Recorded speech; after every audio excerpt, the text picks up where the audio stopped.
Vi har en herre som kör KTM. Så om alla som säljer KTM även vill komma fram hit, då skulle det vara uppskattat.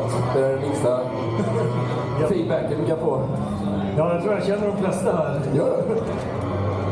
I alla fall på KTM och Husqvarna-butikerna har jag varit här. Vem är du? Jag? Ja. Jag heter Johan Lundin och är, vad ska jag kalla det? Normal svensk kille som gillar ut och köra motorcykel runt om i världen och resa med motorcykel. Och nu senast har jag kört från Indien över till Sverige. Men blivit några resor tidigare också. När var din första resa? Första resan var egentligen i Asien. Och jag sprang på en kompis i London som sa att det är roligt att köra motorcykel. Så jag tog en 2 dagars motorcykelkurs i London. Och sen så flög jag in till Bangkok och köpte en motorcykel. Och sen körde jag i Thailand för att lära mig köra på väg. Och sen så körde jag upp till Laos för att lära mig köra i berg. Och sen körde jag till Kambodja för att lära mig köra utanför väg. Och det var 2005. Och sen har det blivit några resor efter dess.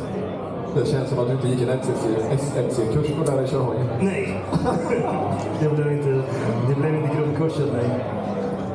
Hur gammal var du när du körde hoj första gången? Ja, vad var jag? Kanske 27-28 eller någonting. Jag är ganska sent. Så. Jag hade ingen motorcyklar när jag var barn förutom de jag byggde själv. Så att, nu bygger jag väl vanliga motorcyklar själv. Så den senaste var byggd i Hongkong där på de senaste 6 åren. Varför bor man i Hongkong? Ja, jag bodde i London 15 år innan och jobbade på investmentbanker. Och sen så flyttade mina kompisar över till Hongkong när Brexit hände. Och de sa kom och jobba i Hongkong för det är ett schysst ställe. Så jag tog en sväng via Hongkong när jag drog ner till ett rally i Australien. Och sen så hoppade jag på ett jobb i Hongkong på en av bankerna där, SBC. Och sen så blev jag rekryterad av en hedgefond och sen har jag ett AI-företag. Och sen kraschade hedgefonden med Kina och så var det dags att ut och åka motorcykel igen. Och när det kraschade i Kina så låser man? Ja, precis. Då stänger man av alla AI-företag och sen så är det dags att ge sig iväg.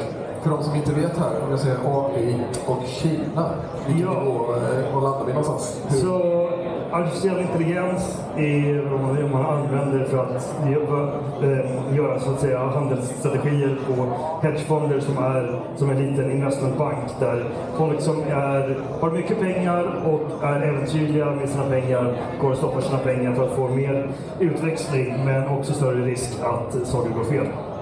Så att var då baserad i Hongkong i 6 år och sen så var inne och körde några gånger i Kina också med Hongkongs motocrossklubb. Används AI i Kina mot gemene man på något sätt? Ja.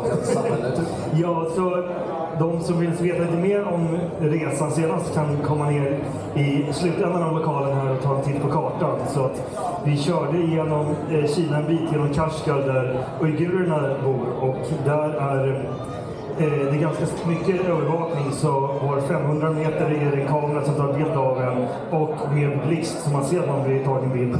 Och för att komma in på bensinmacken så är det ansiktsigenkänning som gäller för att porten ska öppnas och sen så mäter de exakt hur mycket bensin varje fordon får. Så där är det mycket AI för att hålla koll på folket.